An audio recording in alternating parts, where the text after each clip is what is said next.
বাংলাদেশের মোট 26টি স্থলবন্দরের মধ্যে বর্তমানে মোট 14টি স্থলবন্দর চালু আছে। আর এগুলোর মধ্যে সর্ববৃহৎ যেটা সেটা যশোর জেলার বেনাপোলে অবস্থিত।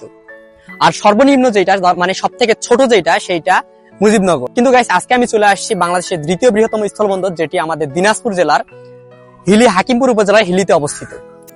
হিলি স্থলবন্দরটি 1986 সালে ভারত এবং বাংলাদেশের মধ্যে পণ্য আদান প্রদানের জন্য সুবিধার জন্য এটি স্থাপন করা হয়। এখন আপনারা যে রাস্তাটা দেখতে পাচ্ছেন এটি হচ্ছে স্থলবন্দরের মূল পথ বা রাস্তা। বাংলাদেশ থেকে ভারতে এবং ভারত থেকে বাংলাদেশে পারাপারের জন্য এই রাস্তাটি ব্যবহৃত হয়।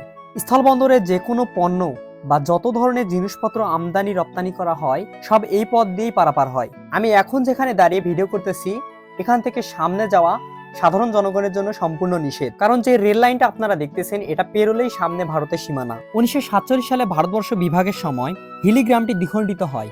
গ্রামটির পূর্ব অংশ পাকিস্তানে অর্থাৎ বর্তমান বাংলাদেশে ও পশ্চিম অংশ ভারতের সাথে যুক্ত হয়। গ্রামটির পূর্ব অংশ পাকিস্তানে অর্থাৎ বর্তমান বাংলাদেশে ও পশ্চিম অংশ ভারতের সাথে যুক্ত হয়। ভাগ করার সময় রেল স্টেশন ও বাজার তৎকালীন পাকিস্তানে পড়ে অর্থাৎ বর্তমান বাংলাদেশে পড়ে এবং বসবাসের বাড়িঘর সহ ইত্যাদি ভারতে পড়ে। ভারতের দিকে দক্ষিণ দিনাজপুর জেলার বালুরঘাট মহকুমার হিলিতে স্থলবন্দর ও সীমান্ত চেকপোস্টটি রয়েছে।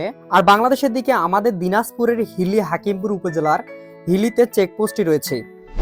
হিলি স্থলবন্দরটি 10,000 একর এলাকা জুড়ে অবস্থিত, যার ধারণ ক্ষমতা প্রায় 10,000 মেট্রিক টন। আর 1996 সালে সরকার এটিকে একটি পূর্ণাঙ্গ শুল্ক স্টেশন হিসেবে ঘোষণা করে। শুল্ক বন্দরের বিষয়ে আন্তঃসরকারি চুক্তিটি 2013 সালে জাতিসংঘের একটি চুক্তি, যা এশিয়া প্রশান্ত মহাসাগরীয় অঞ্চলে শুল্ক বন্দরগুলির বিকাশের সহযোগিতা প্রচারের উদ্দেশ্যে তৈরি করা হয়েছে। 2005 সালে সরকার বন্দরটি বেসরকারি ব্যবস্থাপনার কাছে স্থানান্তর করে। পরে 2007 সালের নভেম্বরে হিলি পোর্ট লিংক লিমিটেড বন্দরটি ইজারা নেয় 25 বছরের জন্য। আপনারা আমাকে এখন যেখানে দেখতেছেন এখান থেকে একটু সামনে দেখলেই দেখতে পারবেন আপনারা তার কাটা দিয়ে ঘেরা আছে। এখান থেকে আসলে ভারতের সীমানা আর এই দিকটা হচ্ছে বাংলাদেশের সীমানা। গাইস এখান থেকে আমি একটা তেঁতুলের গাছ দেখতে পাচ্ছি অনেক বড়। আমার যদি সুযোগ থাকতো তাহলে আমি যাই ভিতরে ঢুকে ওখান থেকে অনেক তেঁতুল পাড়ে নিয়ে আসতাম, কিন্তু দুঃখজনক বিষয় হচ্ছে এখানে ঢোকা নিষেধ একদম। সন্ধ্যার পরে এখানে আসাই নিষেধ পুরোটাই, মানে সন্ধ্যা 5টা যখন বাজবে তখন এখানে আসা পুরো নিষেধ করে দিচ্ছে।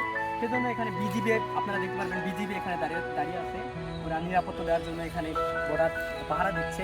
তো গাইস আজকে ভিডিওটা এই পর্যন্ত। ভিডিওটা যদি ভালো লাগে থাকে তাহলে লাইক কমেন্ট শেয়ার করবেন, আমার পেজটাতে একটা ফলো দিয়ে দিবেন। আল্লাহ হাফিজ।